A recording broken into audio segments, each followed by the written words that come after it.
قطر ہے اس پہ ہم پہلے بات کریں گے، کیونکہ الحمدللہ آخری عشرہ اس میں ہم انٹری مار چکے ہیں، آخری عشرہ میں ہم لوگ جو ہیں وہ آ چکے ہیں، اور سبھی نے جو ہے اس عشرہ میں اپنا صدقہ یا فطر ہے وہ ادا کرنا ہے۔ تو سب سے پہلے تو یہ بتائیں نا کہ کس کس نے جو ہے وہ دیکھ لیا ہے، پڑھ لیا ہے، علماء سے جو جاری ہوا ہے صدقہ فطر کے ایک پرسن کا جو صدقہ فطر کتنا بنتا ہے، منیمم اور میکسیمم۔ ایک کوسچن کیا جو ہے وہ آیا ہے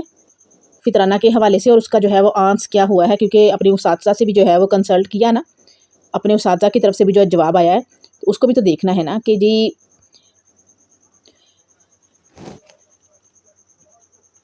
فطرانہ کا حکم اور اس کی مقدار۔ اب یہاں پر ایک حدیث ہے کہ درج ذیل جو حدیث ہے، سوال یہ ہے کہ درج ذیل حدیث جو ہے وہ صحیح ہے کیا، کہ رمضان کے روزے اس وقت تک اٹھائے نہیں جاتے حتیٰ کہ فطرانہ ادا کر دیا جائے، اور اگر مسلمان روزے دار شخص محتاج اور ضرورت مند ہو جو زکوٰۃ کے نصاب کا مالک نہ ہو تو کیا اس کو بھی فطرانہ دینا واجب ہے؟ اب اس کا جواب جو ہے اساتذہ کی طرف سے آیا ہے، فطرانہ ہر مسلمان شخص پر فرض ہے، اور اس کی ادائیگی ہر وہ شخص کرے گا جس کے پاس اپنے اور اپنے اہل و عیال کے لیے عید کے دن اور رات کا خرچ اس کے لیے ایک سا فطرانہ ادا کرنا فرض ہے۔ واجب نہیں کہا، مستحب نہیں کہا، فرض کہا ہے کہ فطرانہ ہر مسلمان شخص پر فرض ہے،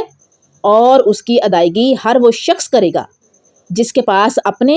اور اپنے اہل و عیال کے لیے عید کے دن اور رات کا خرچ موجود ہو، صبح اور شام یعنی کہ دن اور رات کا خرچ موجود ہو، اس کے لیے ایک سا فطرانہ ادا کرنا فرض ہے۔ اور اس کی دلیل کہاں سے ہے جی؟ اس کی دلیل ہے ابن عمر رضی اللہ تعالیٰ عنہما کی یہ حدیث ہے، اس کی دلیل کہ وہ حدیث بیان کرتے ہیں، ابن عمر رضی اللہ تعالیٰ عنہما حدیث بیان کرتے ہیں کہ رسول کریم صلی اللہ علیہ وآلہ وسلم نے ایک سا کھجور یا ایک سا جو ہر مسلمان مرد و عورت آزاد اور غلام چھوٹے اور بڑے پر فطرانہ فرض ہے، اور حکم دیا کہ لوگوں کے عید کی نماز کے لیے نکلنے سے قبل، نکلنے سے پہلے یہ فطرانہ یعنی کہ صدقہ فطر ادا کیا جائے۔ اور یہ حدیث جو ہے متفق علیہ ہے، یعنی کہ تمام تر ہمارے مسالک اور فرقے اس سے متفق ہیں۔ اسی طرح یہ جو درج بالا میں یعنی کہ جو آپ کے سامنے جو رکھا الفاظ جو ہیں بخاری کے ہیں،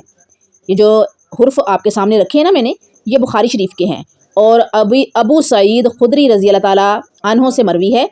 یعنی وہ بیان کرتے ہیں کہ ہم رسول اللہ صلی اللہ علیہ وآلہ وسلم کی موجودگی میں ایک سا غلہ یا ایک سا کھجور یا ایک سا جو یا ایک سا منقع یا ایک سا پنیر فطرانہ ادا کیا کرتے تھے۔ اور یہ جو روایت ہے یہ بھی متفق علیہ ہے، متفق علیہ ہے یعنی کہ سب کی متفق ہے، اس سے کسی کو بھی اعتراض نہیں ہے۔ اور علاقے کی خوراک مثلا چاول وغیرہ کا ایک سا ادا کرنے سے فطرانہ ادا ہو جائے گا۔ ہر علاقے کا اپنا حساب ہوتا ہے نا، کہ جی جیسے بنگلہ دیش میں ہے، جو سی سائیڈ ہے ان کی، وہاں پر فش اور چاول بہت زیادہ رغبت سے کھائے جاتے ہیں اور ڈیلی کھائے جاتے ہیں، تو وہاں پر چونکہ چاول ہیں تو چاول کا جو فطرانہ ہے ادا اگر کریں گے تو ہو جائے گا۔ اور یہاں سا سے مراد نبی کریم صلی اللہ علیہ وآلہ وسلم کا سا ہے، اور وہ 4 چلو جو کہ ایک معتدل شخص کے دونوں ہاتھ متوسط طور سے بڑے ہوں سا بنتے ہیں۔ ایک معتدل شخص کے یعنی کہ ایک نارمل شخص کے دونوں ہاتھ متوسط طور پر بڑے ہوں تو سا بنتے ہیں، اور اگر فطرانہ ادا کرنا ترک کر دے تو وہ گناہ گار ہے، یعنی کہ فطرانہ لازم ہے، فرض ہے، اگر وہ ترک کرے گا، چھوڑے گا تو گناہ گار ہوگا اور اس کی قضا واجب ہوگی۔ آپ نے جو حدیث بیان کی ہے ہمارے علم کے مطابق تو یہ صحیح نہیں، یعنی یہ آپ کے سامنے جو ہے یہ رکھی گئی ہے، آگے دیکھیے گا کہ یہ جواب آیا ہے نا، تو یہ میں پورا پڑھوں گی۔ اللہ تعالیٰ سے یعنی کہ اس کی قضا واجب ہے۔ آپ نے جو حدیث بیان کی ہے ہمارے علم کے مطابق تو یہ صحیح نہیں، اللہ تعالیٰ سے دعا ہے کہ وہ آپ کو توفیق عطا فرمائے اور ہمارے اور آپ کے قول و عمل کی اصلاح فرمائے۔ اللہ تعالیٰ ہی توفیق بخشنے والا۔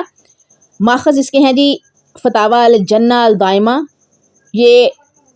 فتویٰ ہے 364/9 کا۔ تو آپ کے سامنے جو ہے وہ احادیث بھی رکھ دی میں نے، جواب بھی رکھا ہے میں نے کوسچن کا۔ اب اس پہ جو ہے وہ بات کرتے ہیں کہ جو علماء نے فطرانہ جو ہے نکالا ہے گندم کا، ہم لوگ گندم ہی دیتے ہیں، تو 240 روپے نکلا ہے۔ آپ 250 روپے 10 روپے بڑھا کر ادا کیجئے گا تاکہ کمی نہ ہو۔ تھوڑی سی زیادتی ہو جائے گی تو کوئی فرق نہیں پڑے گا، کیونکہ اللہ تعالیٰ ہمیں نعمتیں ہماری کرتوت دیکھ کے نہیں دیتا، اپنی شان کے مطابق عطا کرتا ہے۔ اگر ہم 10 روپے زیادہ لگا بھی لیں گے تو کوئی فرق نہیں پڑے گا ہماری شان میں۔ تو چونکہ صدقہ فطر واجب نہیں ہے، مستحب نہیں ہے، بلکہ فرض ہے۔ جو پہلی جو احادیث ہیں متفق علیہ ہیں، متفق علیہ احادیث آپ کے سامنے رکھی ہیں، اس کے مطابق تمام تر فرقے مسالک اس سے متفق ہیں کہ یہ فرض ہے اور اسے عید کی نماز سے پہلے ہمیں ادا کرنا ہے۔ ادا کریں گے تو ہم جو ہے وہ ہمیں صدقہ فطر کا ثواب ملے گا۔ ادا اگر نہیں کریں گے تو سخت گناہ گار ہوں گے، اور اس کے علاوہ اگر ہم جو ہے وہ ادا نہیں کریں گے گناہ گار تو ہوں گے، لیکن اس کی قضا ہو جائے گی۔ اور جب ہم قضا کریں گے، قضا دیں گے عید کی نماز کے بعد، بے شک دے دیں کہ ادھر عید کی نماز پڑھ لی ہے پھر صدقہ فطر ادا کیا، تو وہ ایک نارمل صدقے کا ثواب ہمیں ملے گا، صدقہ فطر کا ثواب ہمیں ہرگز نہیں ملے گا۔ صدقہ فطر کا ثواب نہیں ملے گا، صرف ایک نارمل صدقے کا ثواب ملے گا، جبکہ صدقہ فطر کا جو ثواب ہے وہ بہت زیادہ ہے۔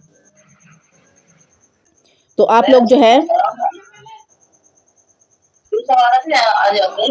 250 کے حساب سے اپنا فطرانہ، اگر گندم کے حساب سے آپ نے ادا کرنا ہے تو ادا کیجئے گا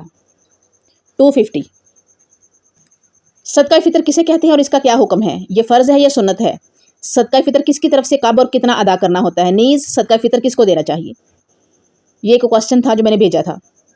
تاکہ ڈیٹیل سے مجھے اس کی خود بھی میں اسٹڈی کر سکوں نا۔ ضروری نہیں ہے کہ میں نے ایک دفعہ جو ہے وہ جواب لے لیا ہے، ایک دفعہ پڑھ لیا تو میں دوبارہ پڑھ نہیں سکتی، میں پڑھ پختہ ہو گئی ہوں، نہیں۔ پھر میں نے اس کا جواب مجھے آیا الحمدللہ۔ وجہ تسمیہ اس کی کیا ہے کہ فطر کا معنی روزہ کھولنا یا روزہ ترک کرنا ہے، چونکہ یہ صدقہ رمضان المبارک کے روزے پورے کرنے کے بعد ان کے ترک پر دیا جاتا ہے، لہذا صدقۃ الفطر کہلاتا ہے۔ فطرانہ ادا کرنا فرض ہے، اور اس کا مقصد روزوں کے دوران ہم سے جو غلطی کوتاہی ہوتی ہے اس سے پاکیزگی حاصل کرنا ہے۔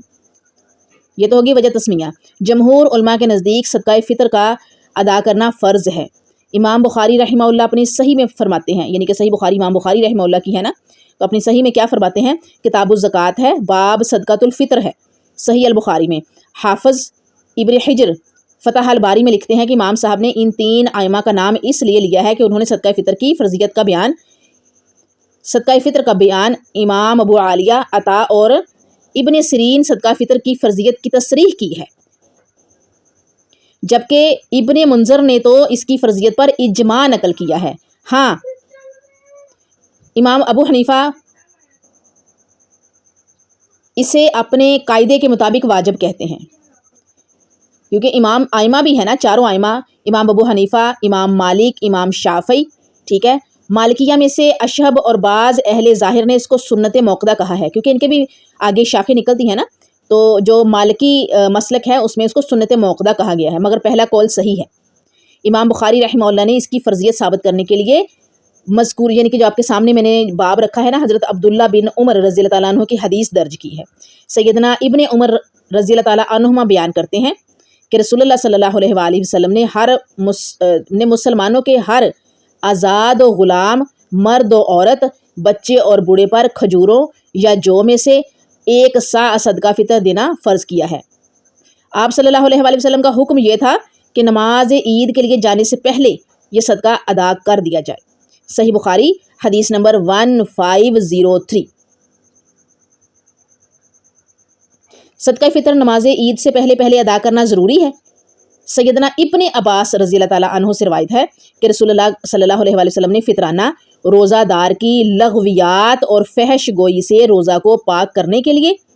اور مساکین کو کھانا کھلانے کے لیے فرض کیا ہے۔ جو اسے نماز عید سے پہلے ادا کر دے اس کی طرف سے قبول ہوگا، اور جو نماز عید کے بعد ادا کرے گا وہ عام صدقات میں سے ایک عام صدقہ ہے۔ سنن ابی داؤد حدیث نمبر 1609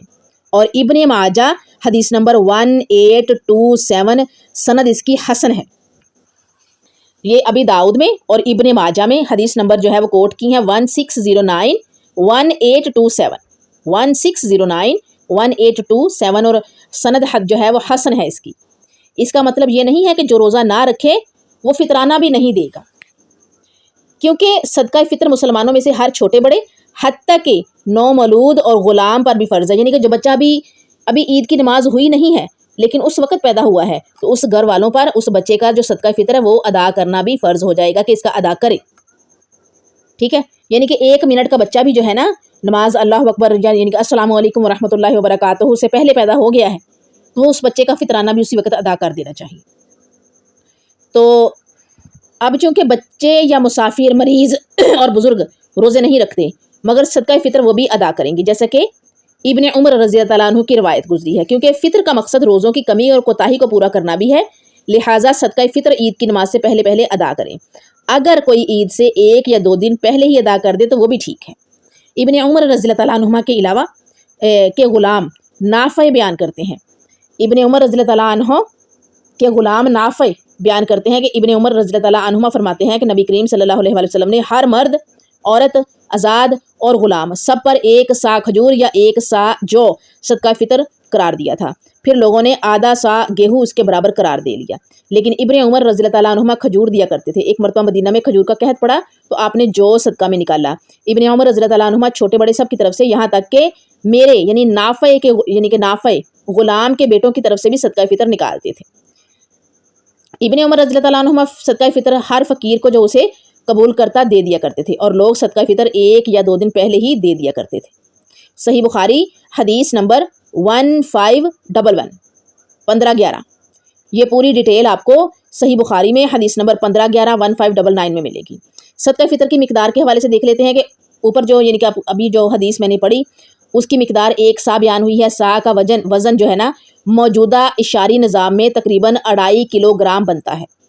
قریب 2.5 کلو گرام، پکا 2.5 کلو گرام نہیں، تقریباً 2.5 کلو گرام بنتا ہے۔ مختلف ملکوں میں جنس یا غلہ ماپنے کے لیے مختلف پیمانے استعمال کیے جاتے ہیں، مگر صدقہ فطر، زکوٰۃ، کفارہ وغیرہ شرعی امور میں وہی پیمانہ استعمال کیا جائے گا جسے شارع علیہ السلام نے مقرر کیا ہے، اور جو اسلامی لٹریچر میں سا النبی صلی اللہ علیہ وسلم کے نام سے مشہور ہے۔ کتب حدیث میں بصراحت موجود ہے، یعنی کہ یہ صراحت کے ساتھ موجود ہے کہ حضرت صلی اللہ علیہ وسلم کا سا یعنی 5 آدھا سیر اور 1 آدھا سیر کا تہائی حصہ، ہمارے وزن کے مطابق 1 سا تقریباً 2 سیر 11 چٹانک کا ہوتا ہے، 2 سیر 11 چٹانک۔ حضرت صلی اللہ علیہ وسلم اور خلفائے راشدین کے زمانہ میں صدقہ فطر اور کفارہ وغیرہ میں یہی سا استعمال ہوتا تھا۔ اب بھی ان شرعی امور میں اسی پیمانہ کا استعمال سنت ہے، یعنی 1 سا گندم، جو چاول، چنا، یعنی کیا کہتے ہیں اس کو، کھجور، کشمش، منکا، خشک میوہ جس کو کہتے ہیں، تو 1 سا کے حساب سے ان کا جو ہے وہ بنتا ہے، اور وہ سنت جو ہے وہ تقریباً قریب 2.5 کلو کے قریب بنتا ہے۔ اچھا جی، چھوٹے بڑے ملکی یا غیر ملکی پیمانوں کا کچھ اعتبار نہیں ہوتا، لہٰذا ایک سیر میں 16 چٹانک ہوتی ہیں، 2 سیر میں 32 چٹانک اور 11 چٹانک مزید جمع کریں تو 43 چٹانک بنتی ہیں۔ 1 چٹانک 58.32 گرام کی ہوتی ہے، لہٰذا 43 چٹانک جو ہے وہ 2507.76 گرام بنا، جو کہ کلو گرام میں 2 کلو 50 گرام سے اوپر بنتا ہے، 51 گرام کے قریب بنتا ہے، یعنی تقریباً 2.5 کلو۔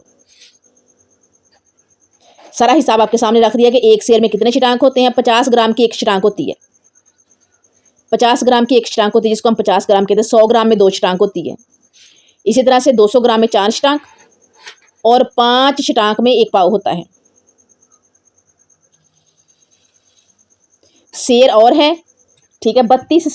2 سیر کی 32 چٹانک بنی اور 11 چٹانک مزید اوپر، اور ٹوٹل جمع کی تو 43 چٹانک بن جاتی ہیں، اور 1 چٹانک میں یہاں پر چٹانک میں 58 گرام لکھا ہوا ہے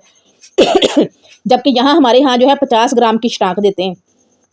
جبکہ جو پیمانہ نبی صلی اللہ علیہ وسلم کی سنت ہے نا وہ 58 گرام 58.32 گرام ہے، قریب 58.5 گرام کا 1 چٹانک بنتا ہے، جبکہ ہمارے ہاں پاکستان میں 50 گرام کی 1 چٹانک دی جاتی ہے۔ 8.25 گرام جو ہے وہ کھا جاتے ہیں، چونکہ یہاں پر سیر کا ذکر ہوا ہے، کلو کا ذکر نہیں ہوا۔ ایسا کیوں ہے وہ بھی میں آپ کو بتا دیتی ہوں کہ یہاں سیر کا ذکر ہوا ہے۔ پہلے چلتا تھا سیر، 1 سیر گھی دے دیں، 1 سیر چینی دے دیں، 1 سیر گڑ دے دیں، وہ سیر